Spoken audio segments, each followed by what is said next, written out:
नमस्कार प्यारे विद्यार्थियों।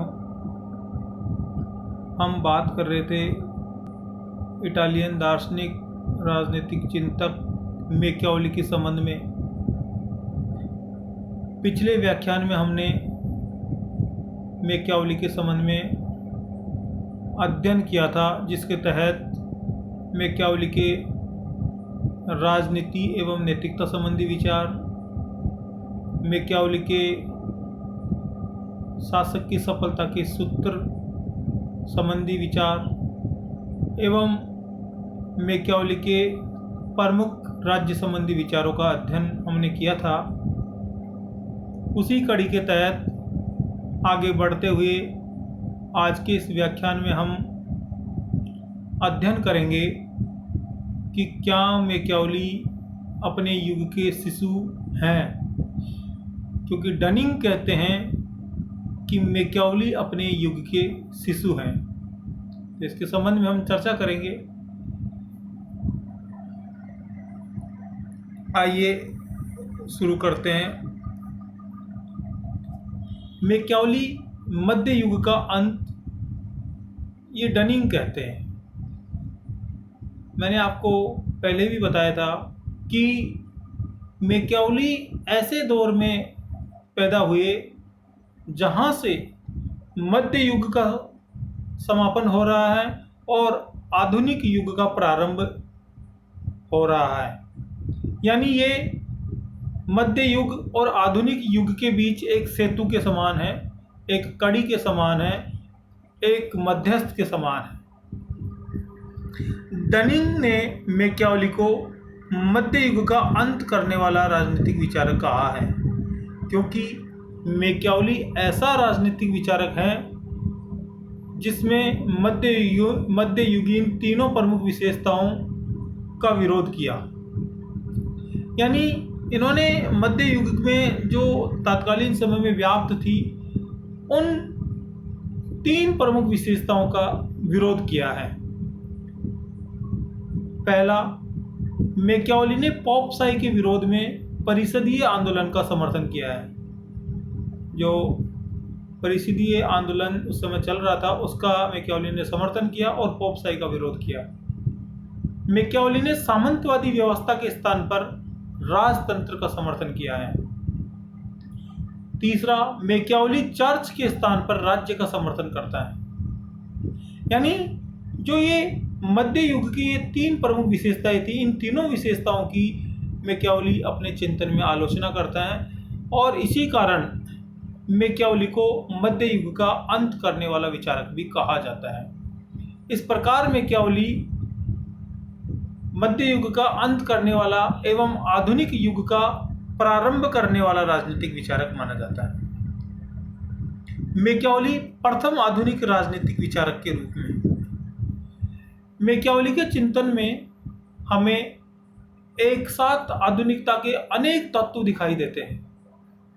बहुत से तत्व जो मैकियावेली में दिखाई देते हैं और वो उसको आधुनिक बनाते हैं, इसलिए उन्हें प्रथम आधुनिक राजनीतिक विचारक की संज्ञा दी जाती है। मैकियावेली ने अपनी प्रसिद्ध पुस्तक द प्रिंस के 18वें अध्याय में उन सिद्धांतों का उल्लेख किया जिनके आधार पर राजा को अपना आचरण करना चाहिए, यानी राजा को अपने व्यवहार को निर्धारित करना चाहिए। मैकियावेली ने राज्य की उत्पत्ति एवं विकास के संबंध में कोई स्पष्ट मत व्यक्त नहीं किया। उन्होंने ये नहीं कहा कि राज्य की उत्पत्ति किस सिद्धांत से हुई, राज्य की उत्पत्ति कब हुई, राज्य कैसे अस्तित्व में आया। इसके संबंध में उन्होंने कोई ज़्यादा विचार व्यक्त नहीं किए। लेकिन मैकियावेली ने अपने समय की तात्कालीन परिस्थितियों को ध्यान में रखते हुए राज्य संचालन के लिए युक्ति संगत राज्य कला के सिद्धांत अवश्य दिए। यानी इन्होंने राज्य संचालन के लिए जो सिद्धांत दिए, जिन्हें राज्य कला के सिद्धांत कहा जाता है, और वो सिद्धांत उन्होंने तात्कालीन परिस्थितियों को, या विशेषकर यूँ कह दीजिए इटली की तात्कालीन परिस्थितियों को ध्यान में रखते हुए दिए। और वो इतने प्रासंगिक हैं, इतने मौलिक हैं, इतने यथार्थ हैं कि उनका अन्य राज्य व्यवस्थाओं में भी युक्ति संगत प्रयोग किया जा सकता है, जिस प्रकार भारतीय राजनीतिक विचारक कौटिल्य ने दिए। मैकियावेली ने गणतंत्र की अपेक्षा इटली के लिए सबसे उपयुक्त शासन प्रणाली राजतंत्र को बताया। यानी उन्होंने कहा कि इटली की जो तात्कालीन परिस्थितियां हैं, जिसके तहत इटली 5 राज्यों में विखंडित हो रखा है, ऐसी स्थिति में गणतंत्र शासन व्यवस्था के स्थान पर राजतंत्र होना आवश्यक है, और राजतंत्र भी कठोर राजतंत्र होना आवश्यक है। इसके लिए उन्होंने 3 प्रमुख कारण बताए जो इटली में उस समय प्रचलित थे, और जो परिस्थितियां इटली में प्रचलित थी जिसके लिए उन्होंने राजतंत्र का समर्थन किया। ऐसे इसके लिए उन्होंने 3 प्रमुख कारण बताए। एक तो लोगों का भ्रष्ट चरित्र, क्योंकि उस समय भ्रष्टाचार जो इटली में इतनी पराकाष्ठा पर था, हर व्यक्ति अपने हित की सोचता था, राज्य से किसी का कोई सरोकार नहीं था, हर व्यक्ति भ्रष्टाचार के दलदल में फंसा हुआ था। दूसरा, राज्यों में संपत्ति का असमान वितरण, यानी कुछ लोगों के पास तो अथाह संपत्ति थी और कुछ लोग मूलभूत आवश्यकताओं के लिए भी दर दर भटक रहे थे। यानी डिस्क्रिमिनेशन ऑफ प्रॉपर्टी उस समय सोसाइटी में बहुत ज़्यादा हो रही थी, जिसके कारण उन्होंने ये विचार व्यक्त किए। तीसरा, इटली की तात्कालीन व्यवस्था। इटली की तात्कालीन व्यवस्था में बहुत ज़्यादा रूढ़िवादिता, बहुत ज़्यादा धर्मांधता और बहुत ज़्यादा कट्टरता, भ्रष्टाचार, ऐसी लूट, ऐसी परिस्थितियां इटली में व्याप्त थी, जिनके कारण मैकियावेली को गणतंत्र की अपेक्षा राजतंत्र का समर्थन करना पड़ा। मैकियावेली के प्रमुख आधुनिक राजनीतिक विचारों को हम निम्न बिंदुओं के तहत समझ सकते हैं। निम्न बिंदु यानी इन बिंदुओं के तहत हम उनके राजनीतिक विचारों को समझ सकते हैं।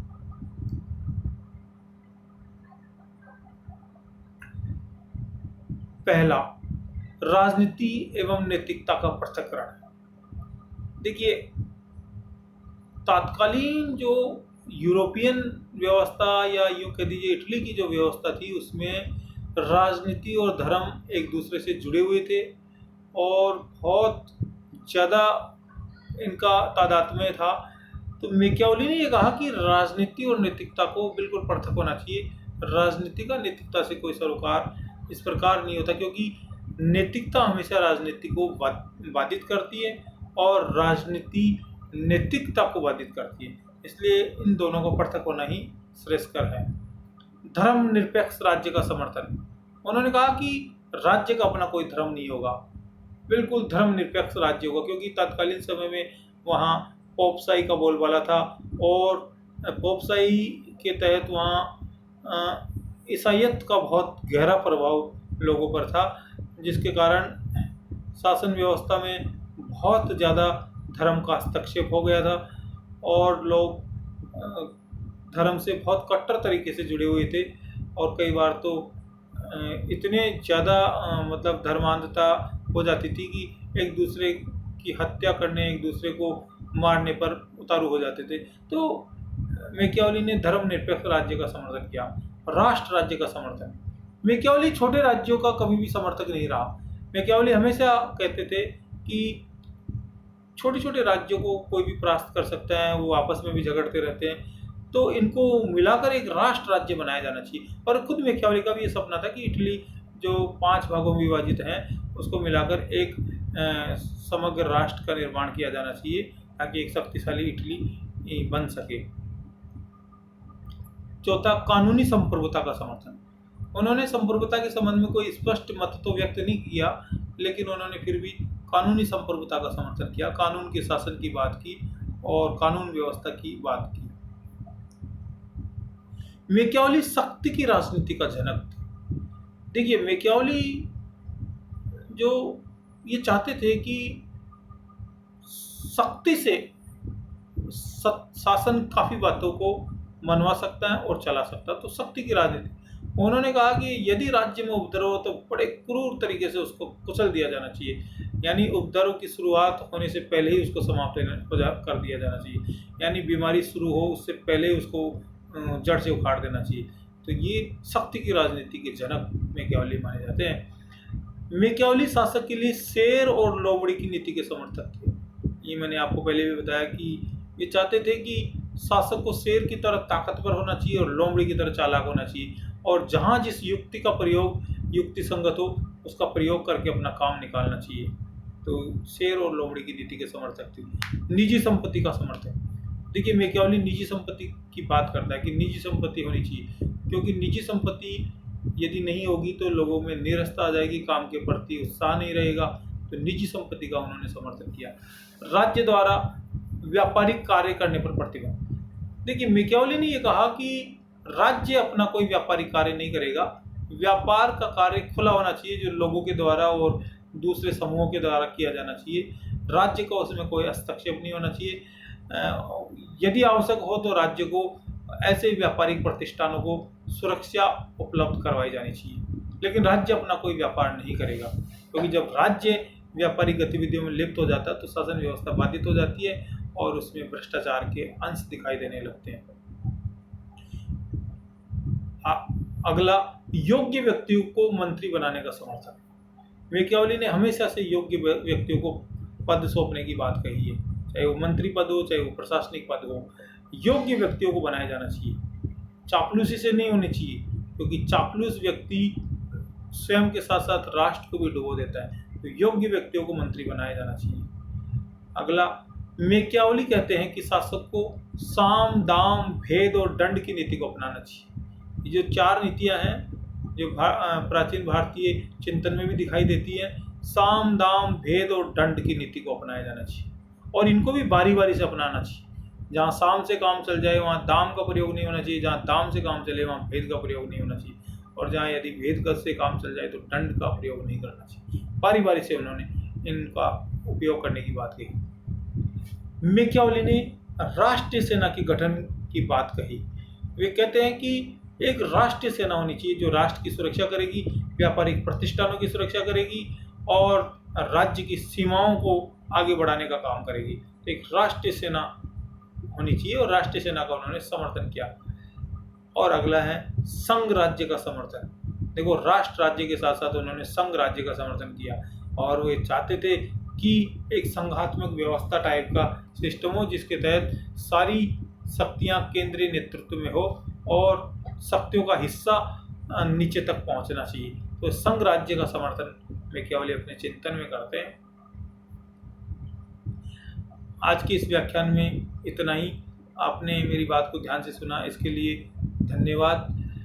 यदि आपको मेरा यह व्याख्यान सही लगा, पसंद आया, तो मेरे इस वीडियो को लाइक कर दीजिए और शेयर कर दीजिए।